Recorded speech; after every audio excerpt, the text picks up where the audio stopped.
चलिए जानते हैं देश दुनिया की सिलेक्टेड काम की बहुत ही महत्वपूर्ण लेटेस्ट खबरों को बस कुछ ही मिनटों में। लेकिन दोस्तों, वीडियो को आगे बढ़ने से पहले अगर आप लोगों ने हमारे चैनल को अब तक सब्सक्राइब नहीं किया तो सब्सक्राइब कर लीजिए। रूस ने दावा किया है कि अमेरिका भारतीय आम चुनाव में हस्तक्षेप करने की कोशिश कर रहा है। रूस ने यह भी दावा किया है कि यह भारत के आंतरिक मामलों में हस्तक्षेप करने के अभियान का हिस्सा है। कांग्रेस ने देश को जाति, क्षेत्र और भाषा के नाम पर बांटने का पाप किया है। माफी मांगे जनता से। योगी आदित्यनाथ का सेम पित्रोदा की नक्सलवादी टिप्पणी पर हमला। कांग्रेस महासचिव प्रियंका गांधी देश भर में चुनाव प्रचार में जा रही है। गांधी परिवार का गढ़ माने जाने वाले रायबरेली और अमेठी में भी प्रियंका गांधी पूरी तरह से एक्टिव है और दोनों सीटों पर कांग्रेस की जीत के लिए जुटी हुई है। बहुजन समाजवादी पार्टी ने लोकसभा प्रत्याशियों के लिए उत्तर प्रदेश में 14वीं लिस्ट जारी कर दी है। इसी के साथ ही कुशीनगर और देवरिया लोकसभा सीट पर अटकनों पर भी विराम लग गया है। बसपा सुप्रीमो मायावती ने कुशीनगर लोकसभा सीट से सुभा नारायण चौहान और देवरिया लोकसभा सीट से संदेश यादव उर्फ मिस्टर पर दावा लगाया है। भारतीय जनता पार्टी बीजेपी के महाराष्ट्र और बिहार में प्रधानमंत्री नरेंद्र मोदी के प्रचार अभियान को तेज कर दिया है। यह दोनों राज्य मिलकर लोकसभा में 98 सांसद भेजते हैं। दोनों राज्यों में बीजेपी सत्तारूढ़ गठबंधन का हिस्सा है। यहाँ पीएम मोदी उन सीटों पर भी आक्रामक रूप से प्रचार कर रहे हैं जहाँ बीजेपी के सहयोगी चुनाव लड़ रहे हैं। पीएम मोदी ने अब तक महाराष्ट्र में 14 रैलियां की है। बताया जा रहा है कि यह संख्या जल्द ही बढ़कर 17 या 18 हो सकती है, जो कि 2019 में प्रधानमंत्री की 9 रैलियों से दोगुना है। बिहार में पीएम मोदी अब तक 6 रैलियां कर चुके हैं। पीएम मोदी 12 से 13 मई को बिहार की 2 दिवसीय यात्रा पर जा रहे हैं। इस दौरान वो 12 मई को पटना में एक शो करेंगे, जबकि 13 मई को 3 और रैलियों को संबोधित करेंगे।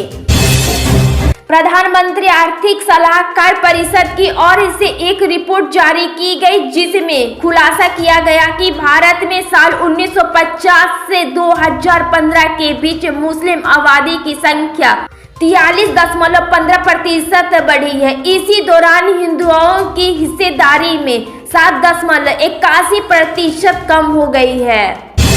मध्य प्रदेश के पूर्व मुख्यमंत्री कमलनाथ ने बीजेपी को गुमराह पार्टी बताते हुए कहा कि बीजेपी के विभिन्न वर्गों के लिए ना तो कोई नीति है और ना ही नियत। कमलनाथ ने गुरुवार को एक्स पर लिखा, बीजेपी का नीति देश के किसान, नौजवान, महिलाओं, सरकारी कर्मचारी, दलित, पिछड़े, आदिवासी, अल्पसंख्यक या किसी वर्ग के बारे में कोई भी नीति या नियत स्पष्ट नहीं कर पा रहा है। लोकसभा चुनाव को लेकर चौथे चरण के मतदान से पहले बसपा ने प्रत्याशियों की 14वीं लिस्ट जारी कर दी है। चुनाव में बसपा ने कुशीनगर और देवरिया से प्रत्याशी के नाम तय कर दिए हैं। बसपा सुप्रीमो मायावती ने कुशीनगर लोकसभा सीट से शुभ नारायण चौहान और देवरिया सीट से संदेश यादव को मैदान में उतारा है। उत्तर प्रदेश के मुख्यमंत्री योगी आदित्यनाथ ने शाहजहांपुर में एक जनसभा को संबोधित करते हुए कहा, 2024 का लोकसभा चुनाव इतिहास के नए मोड़ पर एक नया इतिहास बनाने के लिए उतावला दिखाई दे रहा है।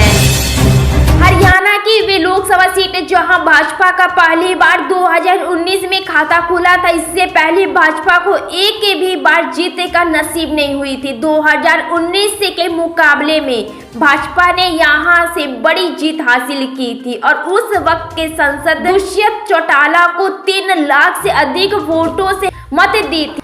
इस बार भी हरियाणा के हिसार लोकसभा सीट इस पर दिलचस्प चुनावी लड़ाई देखने को मिल रही है, जहां राजनीतिक रूप से कई घंटों में बढ़ चुके चौटाला परिवार के 3 सदस्यों के बीच मुकाबला है। लोकसभा चुनाव 2024 के लिए 3 चरणों का मतदान हो चुका है। अभी 4 राउंड की वोटिंग से पहले सभी सियासी पार्टियों और उसके नेता एक दूसरे पर तीखा हमला बोल रहे हैं। इसी कड़ी में देश के गृह मंत्री और भाजपा के पूर्व अध्यक्ष अमित शाह ने कांग्रेस नेता राहुल गांधी और सपा के मुखिया अखिलेश यादव पर निशाना साधा है। लोकसभा चुनाव 2024 में अब तक 3 चरणों के मतदान संपन्न हो चुके हैं और अब चौथे चरण में 13 मई को 10 राज्यों व केंद्र शासित प्रदेशों की 96 सीटों पर वोट डाले जाएंगे। शिवसेना के अध्यक्ष उद्धव ठाकरे ने बुधवार को कहा कि उनकी पार्टी छोटी नहीं है, जबकि उनके सहयोगी और राज्यसभा सांसद संजय राउत ने कहा कि किसी अन्य दल में विलय करने का सवाल ही नहीं है। पंजाब के सीएम भगवंत मान आम आदमी पार्टी के प्रत्याशियों के समर्थन में प्रचार करेंगे। वह दिल्ली में रोड शो करते नजर आएंगे। उनके रोड शो का कार्यक्रम तय हो गया है। मिली जानकारी के मुताबिक वह 11 मई को राजधानी दिल्ली के पूर्वी और दक्षिणी सीटें पर प्रचार करेंगे। दोनों ही सीटों पर बीजेपी और आप के बीच मुकाबला है। सीएम मान के दौरान और रोड शो को लेकर आप के कार्यकर्ता तैयारियों में जुटे हुए हैं। लोकसभा चुनाव के तीसरे चरण का मतदान खत्म हो चुका है। अभी 4 चरण की वोटिंग बाकी है। इसी बीच सपा के प्रमुख अखिलेश यादव ने हार का घोषणा पत्र जारी किया है, लेकिन वह समाजवादी पार्टी का नहीं बल्कि भाजपा की हार की घोषणा पत्र है।